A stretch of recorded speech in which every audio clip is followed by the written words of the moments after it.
इतिहास के पन्नों में दर्ज एक ऐसी दुखद घटना जिसने संपूर्ण विश्व को हिलाकर रख दिया। ये घटना उस जहाज की है जिसे सदी का सबसे विशाल और कभी न डूबने वाला जहाज कहा जाता था। इसका नाम है RMS टाइटैनिक।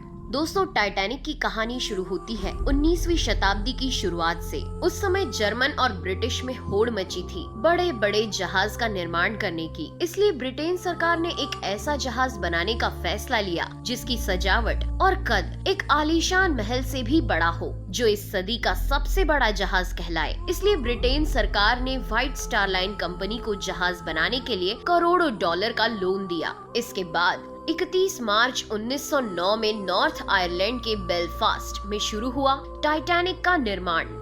आलीशान जहाज तैयार किया। इस जहाज को 16 अलग अलग कंपार्टमेंट्स में बनाया गया था जो पूरी तरह से वाटर टाइट थे। इसकी इसी खूबी के कारण ही इसे अनसिंकेबल जहाज कहा जाता था। 2 अप्रैल 1912 को टाइटैनिक बनकर तैयार हो चुका था। इस जहाज की भव्यता का एहसास जितना बाहर से होता था, अंदर जाकर वो दुगना हो जाता था। व्हाइट स्टार लाइन ने जब यूरोप और अमेरिका के बीच टाइटैनिक की सेवाओं का ऐलान किया तो लोग इसकी पहली यात्रा को लेकर रोमांचित हो उठे। 10 अप्रैल 1912 को टाइटैनिक 920 यात्रियों के साथ इंग्लैंड के साउथहैम्पटन से न्यूयॉर्क की तरफ निकल पड़ा। कहा जाता है कि जिस समय टाइटैनिक अपनी पहली यात्रा के लिए तैयार था, तब इसे देखने के लिए 1 लाख से अधिक लोग बंदरगाह पर आए थे।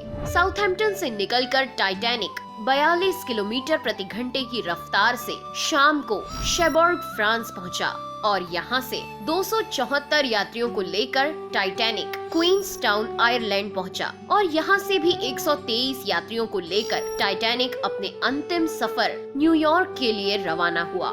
टाइटैनिक जब आयरलैंड से निकला तब टाइटैनिक को उसके रास्ते पर आइसबर्ग मौजूद होने की पहली चेतावनी मिली, लेकिन जहाज के कप्तान एडवर्ड जॉन स्मिथ ने इस चेतावनी पर कुछ खास ध्यान नहीं दिया और जहाज की रफ्तार कम नहीं की, जो कि अपनी फुल स्पीड में समुद्र को चीरता हुआ आगे बढ़ रहा था। रात होते होते कप्तान एडवर्ड स्मिथ को लगभग 6 चेतावनी वाले संदेश अन्य जहाजों द्वारा दिए जा चुके थे, लेकिन कैप्टन स्मिथ ना ही जहाज की रफ्तार कम करना चाहते थे और ना ही इन चेतावनी को गंभीरता से लेने वाले थे, क्योंकि कैप्टन स्मिथ अपने आखिरी रिटायरमेंट और टाइटैनिक की प्रतिष्ठा में एक और रिकॉर्ड जोड़ना चाहते थे। वे टाइटैनिक को विशाल जहाज होने के साथ इस सदी का सबसे तेज जहाज होने का दर्जा भी दिलवाना चाहते थे। 14 अप्रैल की उस अंधेरी रात को कैप्टन स्मिथ ने सुरक्षा बरतने के लिए जहाज के 2 क्रू मेंबर्स फ्रेडरिक फ्लीट और रेगिनाल्ड ली को जहाज के ऊपर निगरानी के लिए तैनात किया ताकि वो किसी भी खतरे की जानकारी तुरंत कैप्टन को दे सके। उस रात समुंदर एकदम शांत था, आसमान में चांद नहीं था, इसलिए उन्हें सिर्फ तारों की हल्की रोशनी ही मिल रही थी। तभी अचानक 11:39 पर निगरानी पर तैनात फ्रेडरिक फ्लैट ने जहाज के ठीक सामने एक काला सा पहाड़ देखा। उन्हें बर्फ की चट्टान नहीं दिखी। ये देख फ्रेडरिक तुरंत समझ गया कि टाइटैनिक के सामने एक विशाल आइसबर्ग है।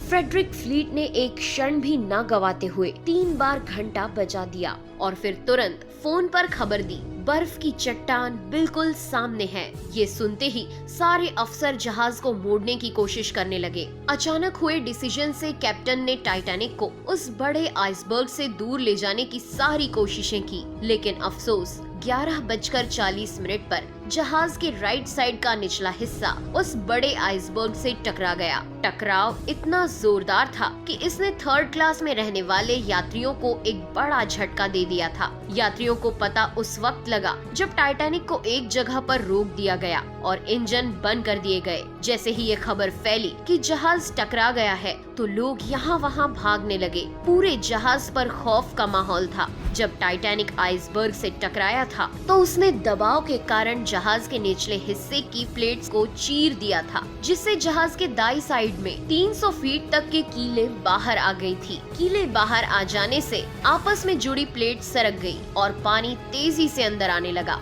वहीं जब जहाज के निचले हिस्से में पानी भरना शुरू हुआ तो थर्ड क्लास में रहने वाले सभी यात्री ऊपर की ओर भागने लगे। इस घटना से चिंतित होकर टाइटैनिक के डिजाइनर थॉमस एंड्रयूज ने कैप्टन को बताया कि जहाज के 5 कंपार्टमेंट में पानी भर चुका है और कुछ ही समय में पानी डेक के ऊपर से बहते हुए एक एक करके सारे कंपार्टमेंट में भर जाएगा। इसके बाद सभी लाइफ बोट को बाहर निकाला जाने लगा, लेकिन उस समय टाइटैनिक पर केवल 20 ही लाइफ बोट्स मौजूद थी, जिसकी कैपेसिटी लगभग 65 यात्रियों की थी। लेकिन अफरा तफरी और घबराहट में लाइफ बोट में केवल 28 से 30 यात्रियों को ही चढ़ाया गया। इस बात पर सवाल भी उठे कि कैप्टन होने के नाते स्मिथ को इस बात की जानकारी थी कि जहाज में कितने यात्री हैं और कितनी लाइफ बोट्स हैं। फिर भी कई नावों को बगैर पूरी तरह भरे जाने दिया गया और इसी वजह से ज्यादा लोगों की जाने गई। उस रात जहाज पर चारों तरफ खौफ का माहौल था,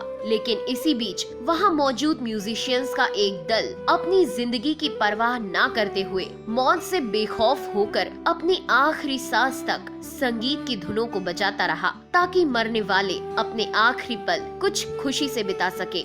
दूसरी तरफ जहाज में 5 से ज्यादा कंपार्टमेंट में पानी भरने से जहाज के आगे का हिस्सा 10 डिग्री तक डूब चुका था, जिससे जहाज के पीछे वाला भाग ऊपर उठने लगा। लगातार बढ़ते दबाव के कारण 2:20 पर टाइटैनिक बीच से टूटकर अलग हो गया। मात्र 2 घंटे 40 मिनट में कभी न डूबने वाला टाइटैनिक अपनी पहली ही यात्रा में अटलांटिक महासागर की गोद में समा गया था। इस दुखद घटना में 1517 लोगों की जानें गई। इसमें से अधिकतर लोग डूबने से नहीं बल्कि 2 डिग्री सेल्सियस के ठंडे पानी में जमने के कारण मारे गए थे। टाइटैनिक के डूबने के 2 घंटे बाद करीब 710 लोगों को बचा लिया गया था। टाइटैनिक के डूबने से लेकर आज तक उसके डूबने के लिए अलग अलग थ्योरी सामने आती रही है, जिसमें कोई थ्योरी इस घटना के लिए कैप्टन स्मिथ को जिम्मेदार ठहराती है, तो कोई थ्योरी टाइटैनिक की बनावट और उसमें इस्तेमाल किए गए मटेरियल को घटिया बताकर उसे इसका जिम्मेदार साबित करती थी। लेकिन 2010 में शुरू किए गए एक प्रोजेक्ट के तहत टाइटैनिक के डूबने की असली वजह जानने के लिए शोधकर्ताओं की एक टीम ने लाखों डॉलर के आधुनिक रोबोट्स और हाई डेफिनेशन वाले कैमरों की मदद से नॉर्थ अटलांटिक ओशियन में रडार तकनीक से स्कैन करके 15 किलोमीटर के क्षेत्र का एक मैप बनाकर टाइटैनिक के हर छोटे बड़े टुकड़ों की 1,50,000 फोटोज और वीडियो इकट्ठा करके टाइटैनिक के मलबे के हर छोटे बड़े टुकड़ों का अध्ययन किया। और लगभग 2 साल की कड़ी मेहनत के बाद सन 2012 में इस टीम ने टाइटैनिक को वर्चुअली तैयार करके इसके डूबने की असली वजह को जानने का प्रयास किया। टाइटैनिक के डिजाइन और उसको बनाने में इस्तेमाल मटेरियल पर कई तरह के एक्सपेरिमेंट करने के बाद टीम ने पाया कि टाइटैनिक के डिजाइन में कहीं कोई कमी नहीं थी और न ही उसमें इस्तेमाल किया गया मटेरियल घटिया क्वालिटी का था। दरअसल इस टीम के मुताबिक रिसर्च में पाया गया कि टाइटैनिक के डूबने का मुख्य कारण उसकी तेज रफ्तार थी, क्योंकि तेज रफ्तार से जब आइसबर्ग टकराया तो उससे हजारों टन का दबाव जहाज के निचले हिस्से पर पड़ा और इससे दबाव वाली जगह पूरी तरह क्षतिग्रस्त हो गई और फिर जहाज के 5 कंपार्टमेंट में पानी भर जाने से जहाज आगे से डूब गया।